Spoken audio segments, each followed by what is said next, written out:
This title of the workshop is Threatened Watershed. And as a registered dietitian, I have to preface this talk by saying, this panel by saying that water is the most critical nutrient. And I often wish that people cared as much about professional sports teams. Excuse me, I wish they cared as much about water as they seem to do about professional sports. We have 3 excellent speakers, and I'll introduce each one of them and then they'll come up. Our second speaker will be Robert Budd, lead scientist at the Department of Pesticide Regulation as part of the Surface Water Protection Program. Our third speaker will be Dave Tamayo. He is an environmental specialist for the Stormwater Quality Section, the County of Sacramento Department of Water Resources. He is also board vice president on the California Structural Pest Control Board in Sacramento. Like I said, thank you for inviting me to speak with you here today. So my name's Robert Budd. I work for the Department of Pesticide Regulation, and today I'll be giving an overview of our Surface Water Protection Program, focusing in on our urban runoff monitoring studies. Basically what we're trying to do is evaluate what's being applied here gets into here. So California is very unique in the sense that we have our own department dedicated to regulating the sales and use of all pesticides registered in the state. And we have 6 different branches with their own responsibilities for protecting both human health and environmental endpoints. I work for the Environmental Monitoring Branch, which is responsible for monitoring pesticides in air, groundwater, and surface waters. So the Surface Water Protection Program, our main objective is to protect the water quality for aquatic life species, including fish and invertebrates, all these lovely, cute creatures down here. So we accomplish this through our continuous reevaluation of a pesticide's risk. The first step, obviously, is prevention through our registration process to try to prevent the harmful pesticides from being registered in the first place. Oh, this might be a long time if it's this slow. We have models, we've developed models to help us predict a new active ingredients and new products coming on the market to predict their risk to the ecosystem before they're registered for use. We also have a model for prioritizing pesticides of concern for monitoring efforts, and we also have a model to help predict runoff concentrations on various landscapes and various application scenarios.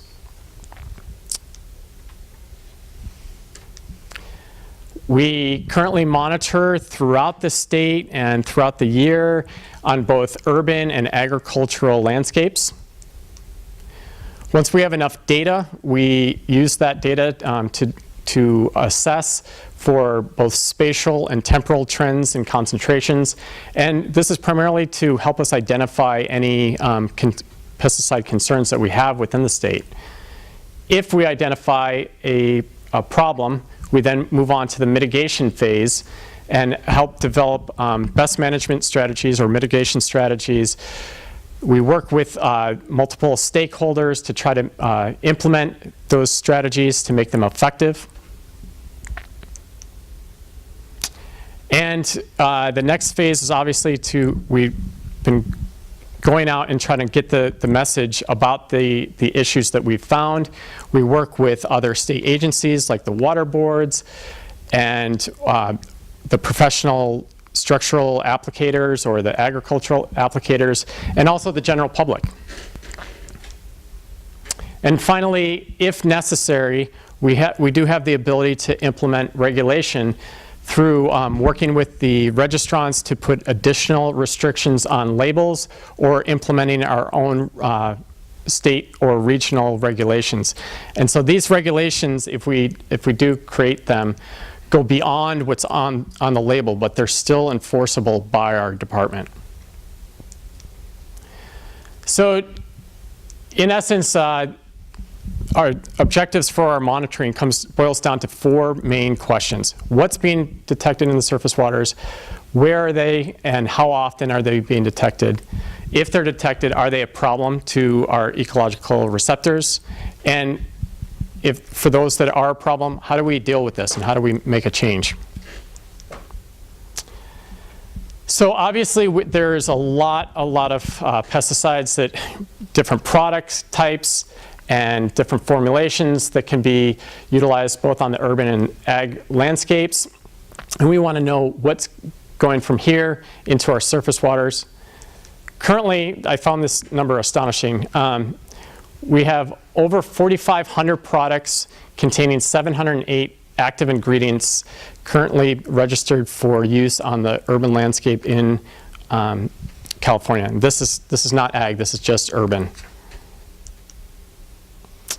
So obviously we can't monitor, like Michelle said, these monitoring for pesticides is very expensive and time consuming. We can't monitor for all the pesticides out there.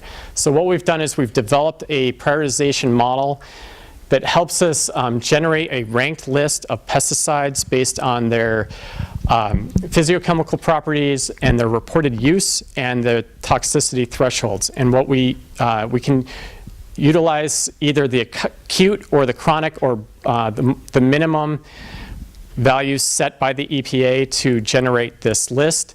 And we can also do this by landscape type, urban or agricultural fields, and also on different scales. We can do a statewide prioritization, county, and watershed level. And this model is available on our website.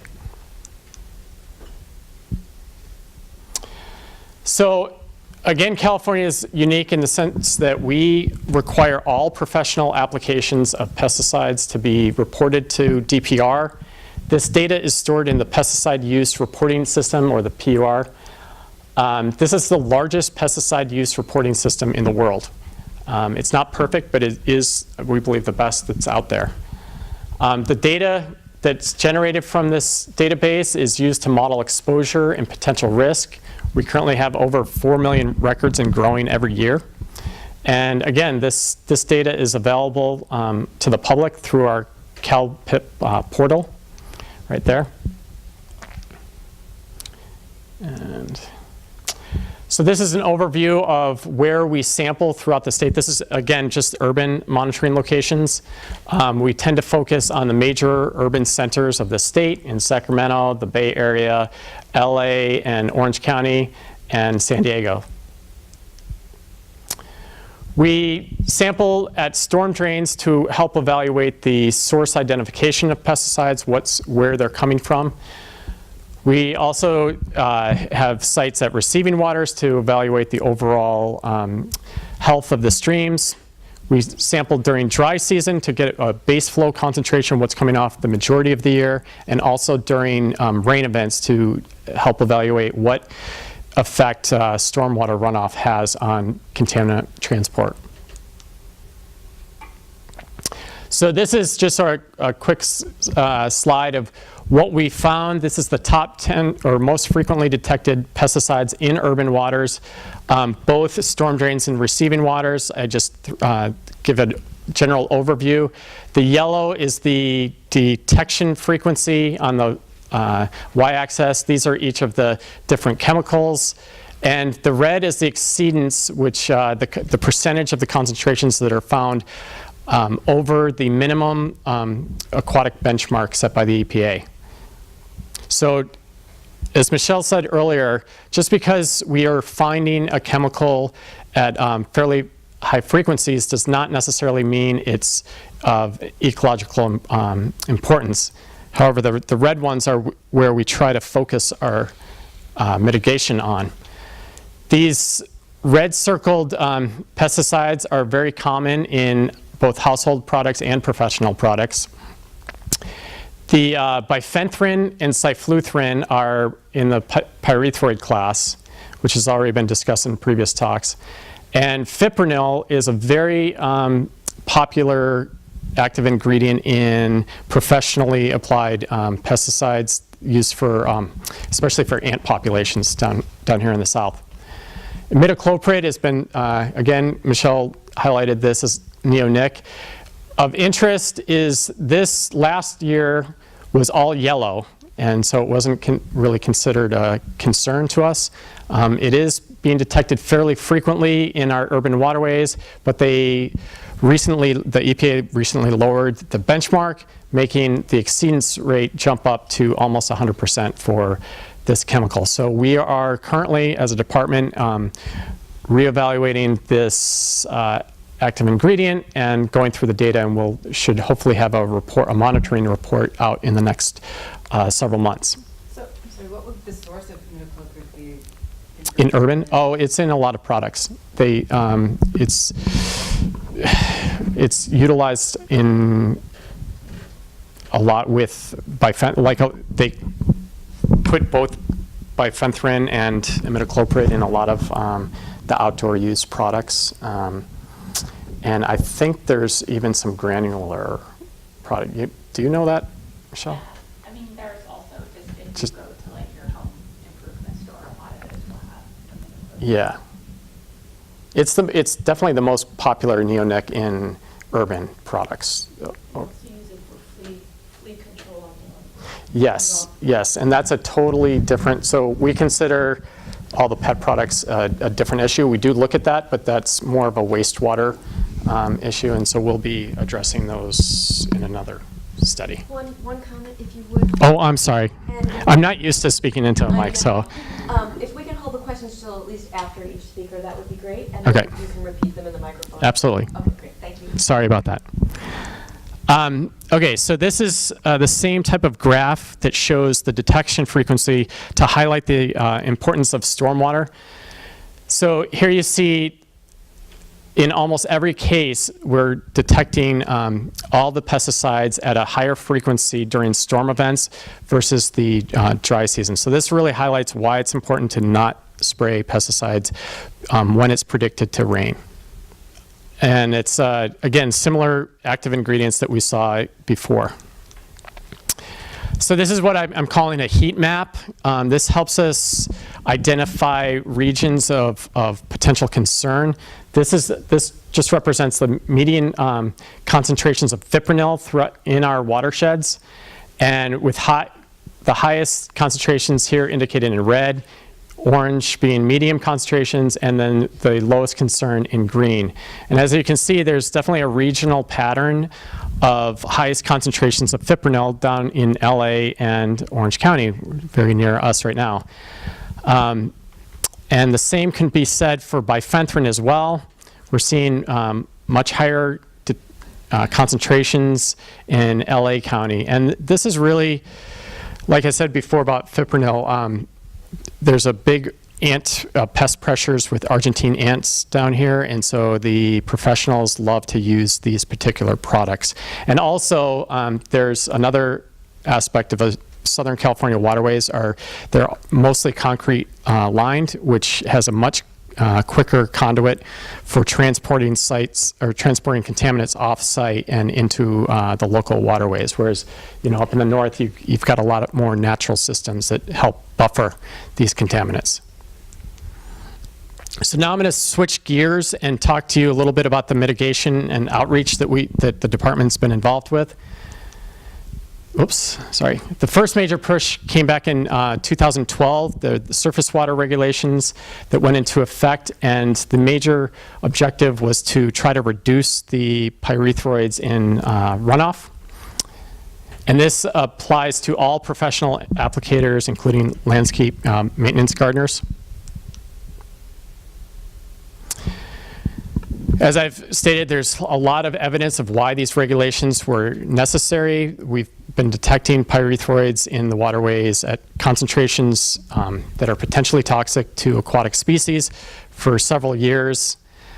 So we felt it was appropriate. And also, as I already stated, California has a lot of impervious surfaces that really helps transport contaminants off-site. So this is a figure sort of showing what the regulations entail. I'm not going to go into details. I just wanted to highlight that most of the restrictions focused in on the hardscape around the driveway and the sidewalks here. in which trying to reduce the amount of applications made to that surface. Also, we reduce the amount of applications made during the precipitation events.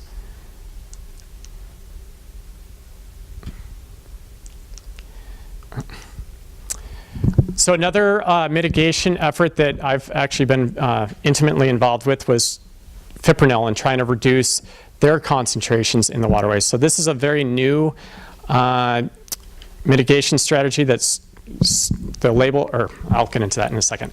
So the main objective is to reduce the concentrations, but we also wanted to involve as many stakeholders as we could in this process, because just because we find a mitigation strategy that's scientifically viable doesn't necessarily mean it will be adopted by the regulated community. So we want it to be effective.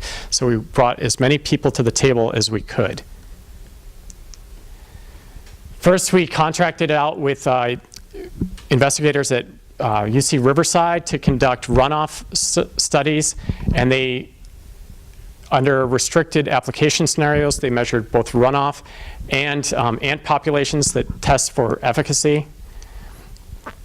Also, we worked with the pest control companies themselves who conducted field trials and also used restricted application scenarios on their normal routes, and they did this for over 2,000 homes, which is a great, if you're scientists, the better the end, the better the study. So this would give us really great confidence in the results. And after both the restricted application scenarios in both studies, we found that there was very little difference in both runoff and efficacy. And the way the pest controls measure efficacy is their callbacks, because that's how they sort of rate how the applicators are doing. It's very time consuming and costly to the applicators if they have to go back to the same household.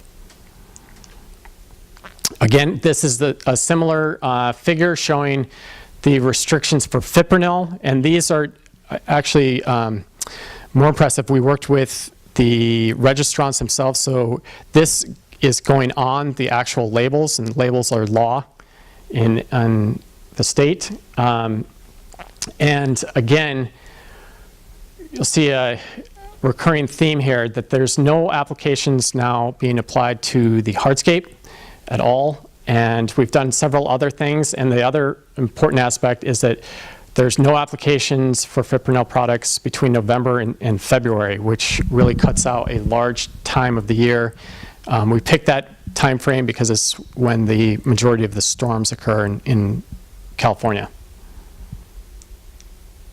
So we're hoping that these labels just are being rolled out now. So we're hoping within the next year or so, we'll hopefully see some lowered concentrations, or at least a trend in that direction. To help get the word out about these restrictions, we've been attending continuing education workshops and holding hands-on training for the professional applicators to try to educate them on how to apply based on these new restrictions, application restrictions. We've also recently begun, I'll be done. Attending public outreach events, including Earth Day and this workshop right here. We try to encourage the passing on the knowledge of why watershed protection is important to the younger generation with hands-on activities.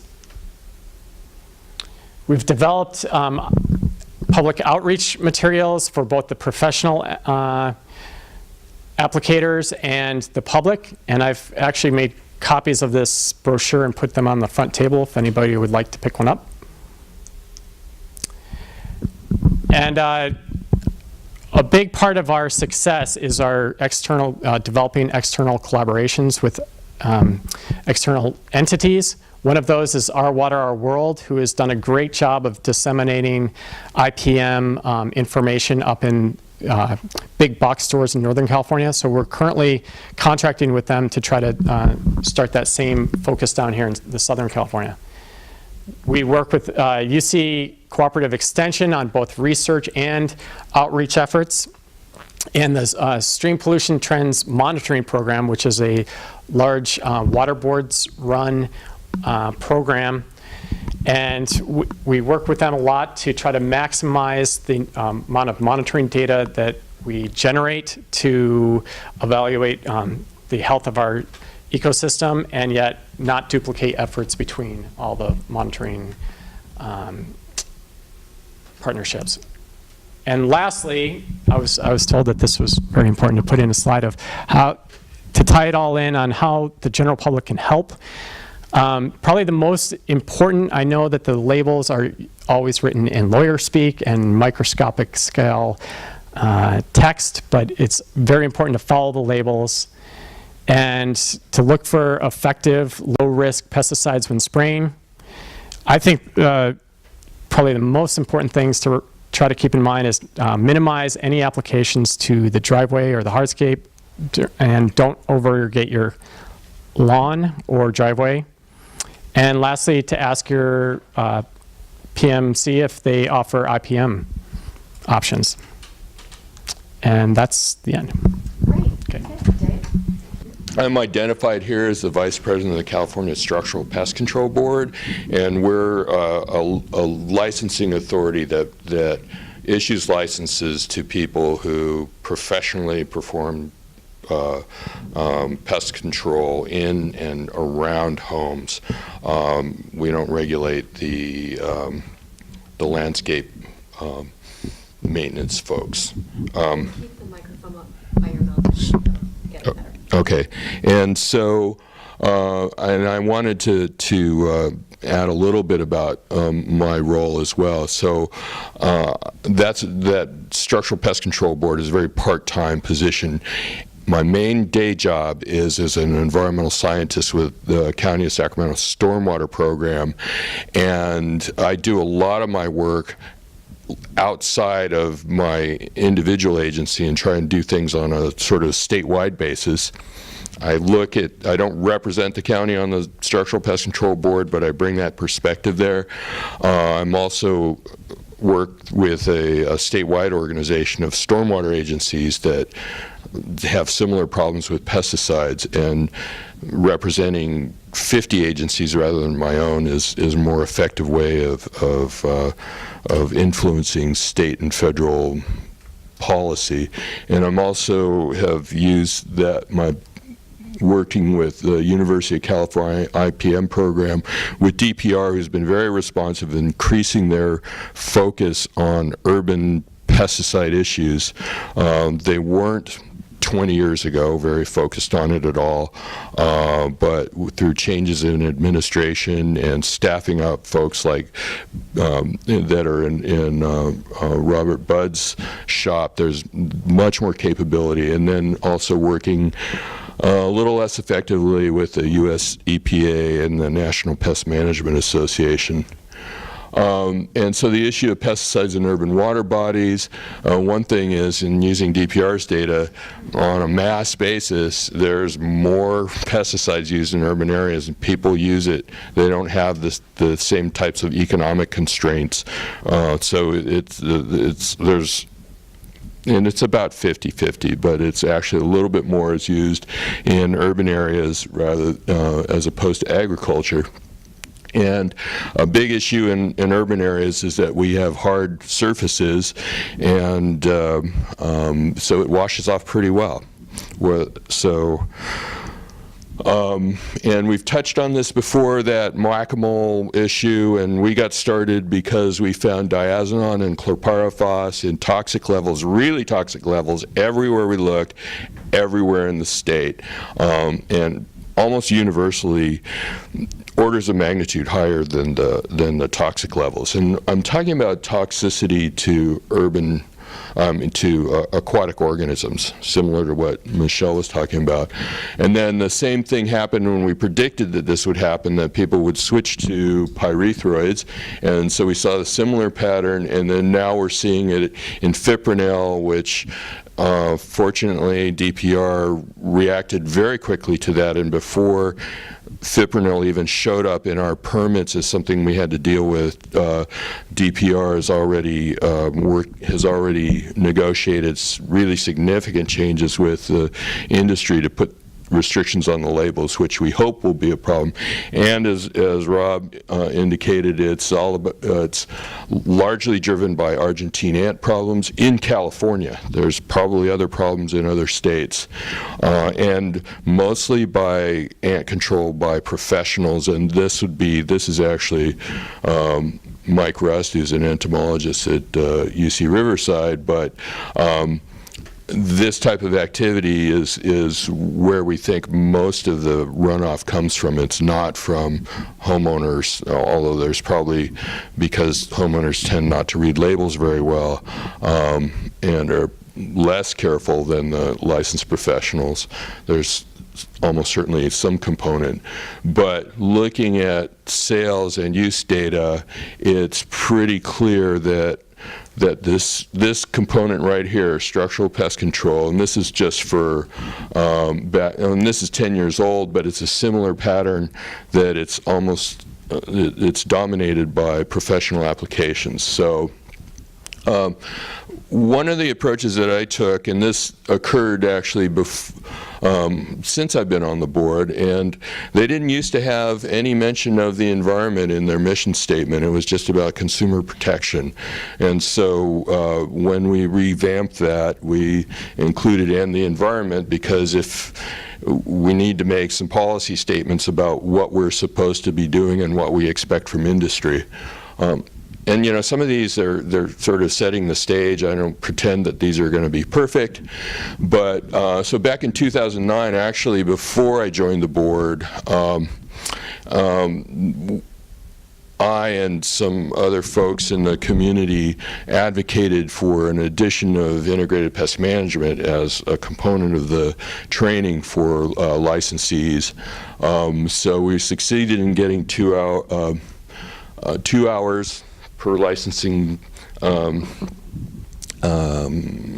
period, that before there was none. There was no requirement at all. So we also got what I think is a pretty good definition of IPM. It does include use of chemicals, but it also and I'll show you the next slide.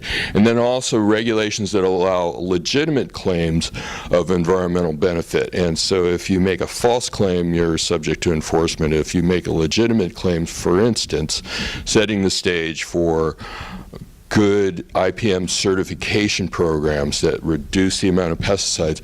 Previously, it was illegal to say that your application had any sort of benefit, even if you could demonstrate it. So now it's legal to do that. And then just last year, we increased the amount of IPM education that's required to 8 hours. Which is, and we believe we can't force them to perform IPM, but we think that if we educate all of the thousands of applicators and field representatives and owners, that some of them are going to start adopting it as their business model and offering that to the public.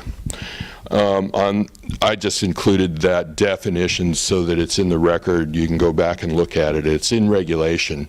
And then, so in my day job, I work for an agency that receives a permit from the federal, well, under the Federal Clean Water Act, but it's issued by the state, the water boards, and we're required to do what we can to make sure that the water isn't toxic anymore.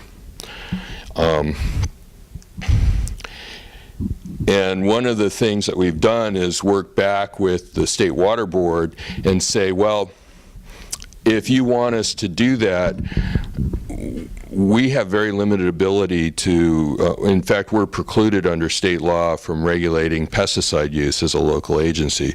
So we went back to them and said, you need to start working with the DPR and making sure that you're supporting and working with DPR so that they understand what the water quality issues are. DPR is actually way ahead of them, but we want it in policy so that when I retire and some of my other colleagues retire, that the state water board still uses the same strategy of depending on DPR and pushing EPA to better regulate pesticides so they don't cause water quality problems. And it also establishes more consistent statewide permit requirements for agencies like mine. And so I already talked about reliance on, a recognition that they need to rely on pesticide regulators, and then also that the local agency requirements, which include integrated pest management outreach, and then in-house IPM. So we are required to conduct IPM in our operations, including structural, and that will also include requirements that you hire IPMs or certified applicators. So, and then that agencies have to support efforts like what I've been doing for the last 20 years to influence US EPA and to continue to influence DPR and support the good work that they're doing now. And a lot of that work will be done through a statewide association, and I'm the chair of that pesticide subcommittee. And then also to support more monitoring that's coordinated with the work that Rob Budd's doing and the State Water Board are doing, but try and make it so that it's much more effective at supporting pesticide regulation and recognizing when there's problems. And so the regulatory participation, we create an annual report that documents what we've done. And then so the surface water regs that and this is just an example of success that we had, DPR reacting to our problem with pyrethroids, and they adopted those regulations that Rob talked about. And he already talked about some examples of what they do. They greatly restrict the amount of pesticide application that can be made, and that's specific to pyrethroids. The fipronil example that he talked about is a similar one. And then also monitoring, which I don't need to go into, but one of the things that we've done, and how am I doing time-wise? Okay. Okay, so the IPM that we support, so it was local agencies that started Our Water, Our World, and we've also gotten UC IPM to do a lot more focus and to hire people to support IPM in urban areas. So, and they're kind of taken off and doing a really good job of it.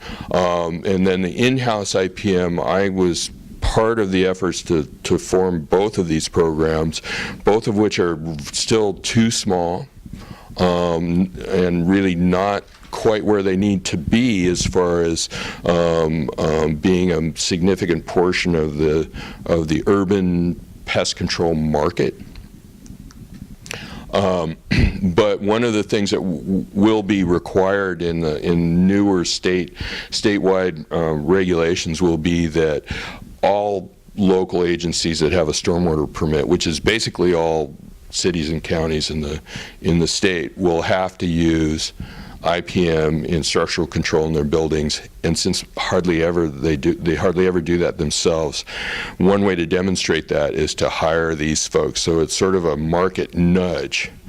And I encourage other folks to ask for this service, so you don't have to be an IPM expert to say, I want you to provide this service or EcoWise service.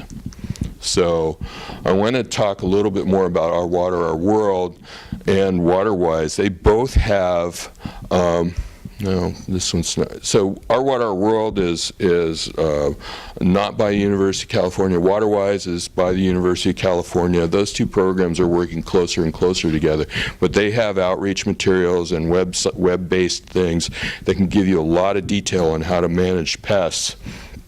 And so a wide variety of pests that are addressed. And then there's also programs, and I helped start this in Sacramento County, but how you do your landscaping has a big effect on Argentine ants, or one thing. So like think mulching practices, fertilization practices, plant selection, excluding aphids, a really important aspect of not having Argentine ants. And so Our Water, Our World has, I already mentioned that there's a number, and both of those programs also have a lot of information in Spanish, which helps address some of the issues with maintenance gardeners because many of them are Spanish speakers. Obviously, there's plenty of other languages that aren't addressed. Our Water, Our World also has a very significant presence in retail situations and a formal relationship with Home Depot, who has said, we will do this. So there's end cap displays, there's shelf talkers which direct you to the more environmentally friendly products and devices, and then also provide information about how to manage the pests. Very importantly, my agency and other agencies at least in Northern California, pay a consultant to go out to the stores and train people, train the retail staff on how to use those materials and how to direct people to those materials. I've actually asked the DPR to consider a license category for stores that sell pesticides, that they have to have a license first, and that they would not be allowed to provide advice unless the person providing the advice has a license and training that makes them more qualified to do that, because you can hear all sorts of really bad advice from untrained retailers. So just the very beginning of the idea of that, so that that'll probably take several years if it happens at all. But so, and then I just wanted to go over some specifics about Argentine ants. A really important thing is how much time was that, sir? 3. Okay, really important thing is keep them out of the building. So the trails will lead you to where they came in. You just keep finding and sealing off those. Don't have, if they're going after the dog dish or food that you've left on the counter, need to clean that up. A big part of it is what you do in the landscape. Have limited places where they can get in contact with the house. Keep mulch away from the buildings. Low water use is really important because once you're inland, if you have Argentine ants, they can't survive in unirrigated areas away from the coast. So it's our practice of water use that enables them to live in urban areas where it's normally dry. If you're on the Orange County or San Diego coast, probably won't help that much. And then it's really important to control the aphids and other honeydew producing things. So this is a scale right here. Those are mealybugs over there on the right. And if you can prevent those from being in your trees and bushes, then you can greatly restrict the access of the ants to the aphids, which they farm to create honeydew that fuels the growth of their colonies and makes them exclude other beneficial and other ant colonies. So getting rid of fallen fruit, excluding ants from the trees. Once you exclude the ants from the trees, the aphids are no longer protected from their natural enemies, and this really does work. And so then aphids like lush new growth, so if you overuse nitrogen fertilizer, then you make it more susceptible to aphids. And certainly plant selection is really important, and if you have a plant that is just a really big source of aphids, then you need to maybe get rid of that plant. So, and then not using insecticides is a really important aspect of encouraging natural enemies of aphids and other pests. And in fact, it's been demonstrated that when you do use broad spectrum pesticides, that you can just create a giant aphid population because you've just killed all the natural enemies, and the aphids reproduce really quickly. These are actually spider mites, I guess, so, but holds true with them as well. So you can learn a lot about that stuff and ignore this. I didn't amend for more information, but and I do have a number of these things for controlling ants. This is an example of our Water, Our World stuff, and I'll put some of these out in the lobby.